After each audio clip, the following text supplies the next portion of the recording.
మన ప్రభువైన యేసుక్రీస్తు పరిశుద్ధ నామములో ఈ పాడ్కాస్ట్ ద్వారా వాక్యం ఉంటున్న ప్రతి వారికి నా హృదయపూర్వకమైనటువంటి వందనాలు. దేవుడు మిమ్మను దీవించునుగాక. ఎఫెసీయులకు రాసినటువంటి పత్రిక 5వ అధ్యాయము 15వ వచనం. దినములు చెడ్డవి గనుక మీరు సమయమును పోనీయక సద్వినియోగము చేసుకొనుచు అజ్ఞానుల వలె కాక జ్ఞానుల వలె నడుచుకున్నట్లు జాగ్రత్తగా చూచుకొనుడి. చదివినటువంటి వాక్య భాగంలో మనం జ్ఞానుల వలె నడుచుకోవాలి అనేటువంటి విషయాన్ని గమనిస్తున్నాం. మరియు ఆ జ్ఞానుల వలె నడుచుకునే విధానం ఏమై ఉన్నది అని చూసినట్లయితే సమయాన్ని సద్వినియోగము చేసుకోవడం. మనం సమయాన్ని సద్వినియోగము చేసుకుంటున్నాము అంటే దాని అర్థం మనం జ్ఞానుల వలె నడుచుకుంటున్నాము అన్న సంగతి వాస్తవం. ఒకవేళ అజ్ఞానుల వలె సమయాన్ని దుర్వినియోగం చేసుకుంటున్నారు అంటే వారు జ్ఞానం లేనివారని వాక్యం సెలవిస్తూ ఉన్నది. అందుకే మనము సద్వినియోగం చేసుకోవాలంటే సమయాన్ని దృష్టి ఉంచి కాలయాపన చేయకుండా నడుచుకోవాలి అంటే మనకు జ్ఞానం తప్పనిసరి. ఇది భౌతిక లౌకిక జ్ఞానము కాదు కానీ ఆత్మ సంబంధమైనటువంటి జ్ఞానం, ఆత్మ కలిగించు జ్ఞానం, ఆత్మీయ జ్ఞానం. ఈ జ్ఞానాన్ని మనం పొందుకోవాలంటే నిశ్చయముగా ఆయన వద్దకు చేరవలసినదే. ప్రభు తన వాక్యము ద్వారా ఈ విధంగా తెలియజేస్తున్నారు. యాకోబు పత్రిక 1వ అధ్యాయము 5వ వచనం. మీలో ఎవనికైనాను జ్ఞానము కొద్దుగా ఉన్న యెడల వాడు దేవుణ్ణి అడగవలెను, అప్పుడు అది అతనికి అనుగ్రహింపబడును. ఇక్కడ మనం చూస్తాం జ్ఞానము తక్కువగా ఉంది అన్న సంగతిని మనమే గుర్తించాలి. ఇప్పుడు మనం జ్ఞానము కలిగి ఉన్నామా లేక జ్ఞానము లేక ఉన్నామా అన్న సంగతి మన వ్యక్తిగత జీవితం, మన స్వీయ పరీక్షను బట్టి, మనలో మనకు కలిగేటువంటి సమాధానం బట్టి మనం ఆయన సన్నిధిని వేడుకోవాలి. ఒకవేళ జ్ఞానయుక్తంగా ప్రవర్తించక సమయాన్ని దుర్వినియోగం చేసుకుంటున్నట్లయితే ఇప్పుడే మోకరించి ఆయన పాదాలను పట్టుకొని, ప్రభువా నాకు జ్ఞానము తక్కువగా ఉన్నది, నేను సమయాన్ని ఎలా వినియోగించుకోవాలో తెలియక ఉన్నాను అని ఆయనను వేడుకున్నట్లయితే అప్పుడు ఆయన జ్ఞానాన్ని ఇస్తాడు. ఇది ఆత్మీయ జ్ఞానం. మనం లోకంలో చూసినట్లయితే వేకువ జామున సమయాన్ని దేవునికి వెచ్చించాలి, వేకువ జామున మనం లెగవాలి, మెలకువ కలిగి ఉండాలి అనేది సమయాన్ని సద్వినియోగం చేసుకోవడంలో ఉన్నటువంటి ఒక కోణం. వేకువ జామున మేల్కొనక సమయము దాటి ఉద్యోగము, వ్యాపారము, చదువులో, స్కూలు, కాలేజు ఇలా చేయవలసినటువంటి కర్తవ్యానికి నిర్ణయించబడినటువంటి సమయాన్ని దాటి మించి పనిని జరిగించినట్లయితే వాక్యము చెప్పకనే చెప్తుంది సమయాన్ని నీవు దుర్వినియోగం చేస్తున్నావు అని. మనకు నిర్ణయించినటువంటి కాలంలో మన పనులను మనం నిర్వర్తించి ముగించడమే సమయాన్ని సద్వినియోగము చేసుకున్నట. కొందరికి వేకువజామున సమయాన్ని సద్వినియోగం చేసుకోవడం ఎంతో కష్టము, ఇంకా మాట్లాడితే మరికొందరికి దుర్లభము అని చెప్పుకోవచ్చు. కారణం వారు నిద్రావస్థతోనూ మత్తులై నిద్రను జయించలేక అజ్ఞానుల వలె సమయాన్ని దుర్వినియోగం చేసుకుంటూ ఉంటారు. కానీ వాక్యం సెలవిస్తుంది, మీకు జ్ఞానము తక్కువగా ఉన్నట్లయితే అడగండి, మీరు సమయాన్ని సద్వినియోగము చేసుకునేటువంటి ఆత్మ జ్ఞానమును నేను మీకు అనుగ్రహిస్తాను. ఎందుకంటే ఈ దినాలు చెడ్డవి.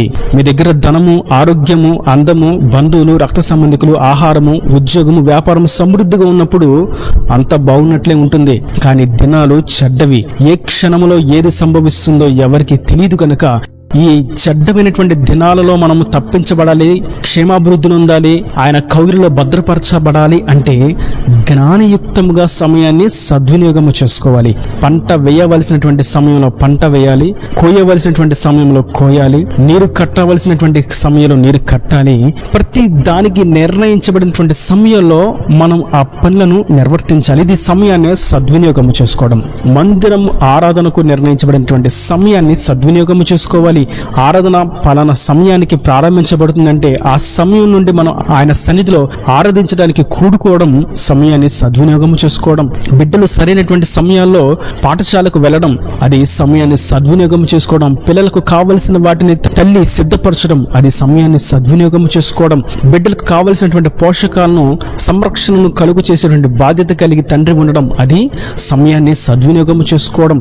బిడ్డలు ఆకలి దప్పులతో ఉండి వారు కొరతలు దప్పులతోనూ అక్కర తీర్చబడలేని వారుగా ఉంటే అది అజ్ఞానిగా సమయాన్ని సద్వినియోగము చేసుకునేటువంటి సోమరి తండ్రిగా ఆ తండ్రి మిగిలిపోతాడు. ఒకవేళ బిడ్డలు ఆకలి దప్పులతోనూ క్షేమం లేని వారుగా తల్లి ద్వారా ఏది పొందుకునేని వారుగా ఉంటే ఆ తల్లి సమయాన్ని సద్వినియోగము చేసుకోక అజ్ఞానిగా సమయాన్ని దుర్వినియోగము చేస్తుంది అన్న సంగతి కూడా వాస్తవం. కనుక నేడు ఈ వాక్యం వింటున్నటువంటి నా ప్రియ సహోదరులారా, మనము సమయాన్ని సద్వినియోగము చేసుకోవాలంటే మనకు జ్ఞానము చాలా ముఖ్యం. ఈ జ్ఞానం మనకి లేకపోతే సమయం దుర్వినియోగం అవుతుంది, మరియు ఈ చెడ్డ దినాల్లో పడి తప్పిపోవలసి వస్తుంది. వాక్యం సెలవిస్తుంది, ఈ కాలం అపాయకరమైనటువంటి కాలం. గుమ్మము దాటి బయటకు వెళ్ళినటువంటి వ్యక్తి తిరిగి ఇంటికి వచ్చేంత వరకు నమ్మకలేని పరిస్థితులు.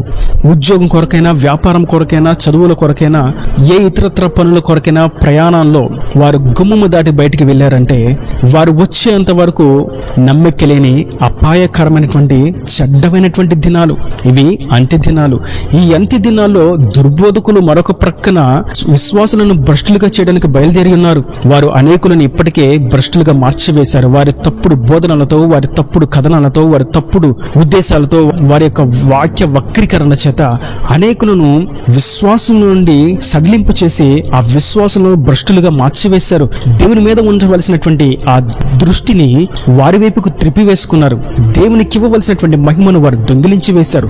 దేవునికి రావాల్సినటువంటి ఘనతను వీరు లాగివేసుకున్నారు. ఇది విశ్వాసుల యొక్క భ్రష్టత్వమునకు సంబంధించింది. ఇది చెడ్డకాలము కాబట్టి దుర్బోధకులు, అబద్ధ ప్రవక్తలు ఇప్పటికే వారి యొక్క అజ్ఞాన దశలోకి అనేకులను తీసుకుని పోతూ ఉన్నారు.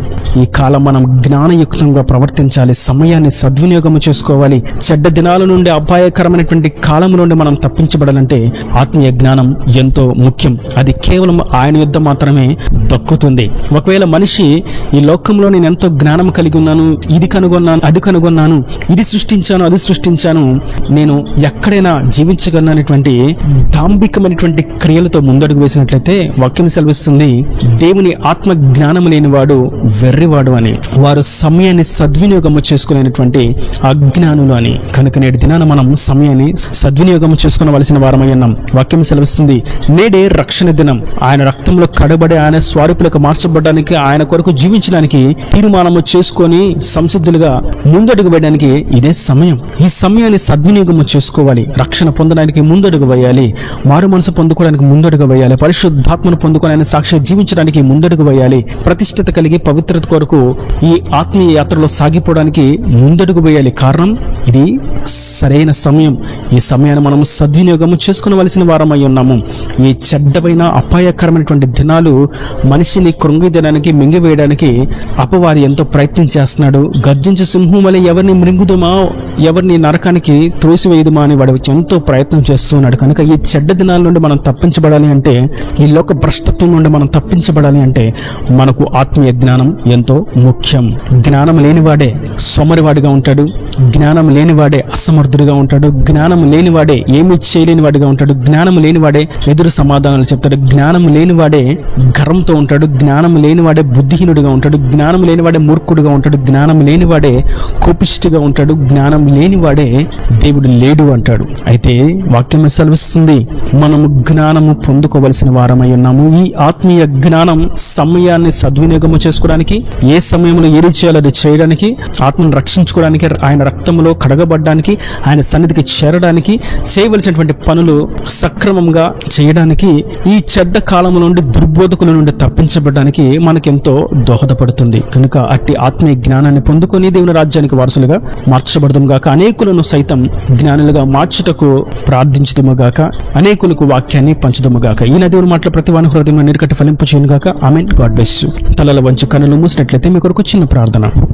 ప్రేమ స్వరూపి కరుణ కటాక్షం గల తండ్రి, నా ప్రభు వాక్యం ప్రతి వారిని మీ నిండాలుగా దీవించండి, ఆశీర్వదించండి తండ్రి. దినములు చెడ్డవి, మీరు సమయాన్ని పోనీయక సద్వినియోగం చేసుకోండి, జ్ఞానుల వలె ప్రవర్తించండి అని మీరు సెలవిచ్చారు. ఒకవేళ జ్ఞానం తక్కువగా ఉన్నట్లయితే మీరు నన్ను అడగండి, నేను మీకు ఆత్మీయ జ్ఞానాన్ని ఇస్తానని మీరు సెలవిచ్చారు. నా తండ్రి, మీరు పలికినటువంటి నీ అమూల్యమైనటువంటి వాక్కులను బట్టి నీకు స్తోత్రం. వాక్యం ప్రతి బిడ్డ సమయాన్ని సద్వినియోగం చేసుకున్నట్లుగా, దుర్బోధకు నుండి, చెడ్డ కాలం నుండి తప్పించబడినట్లుగా, చురుకుగా ఉన్నట్లుగా, సమయాన్ని సద్వినియోగం చేసుకునేటువంటి ఆత్మీయ జ్ఞానాన్ని పొందుకున్నట్లుగా మీరు కృప దయచేసి వారి యొక్క ప్రతి అవసరతను అక్కరుని మహిమలో తీర్చి నీ రాకడ రాజ్యాన్ని సిద్ధపరచమని యేసు పరిశుద్ధ నామమున ప్రార్థించి వేడుకుంటున్నాను తండ్రి. ఆమేన్. ఆమేన్.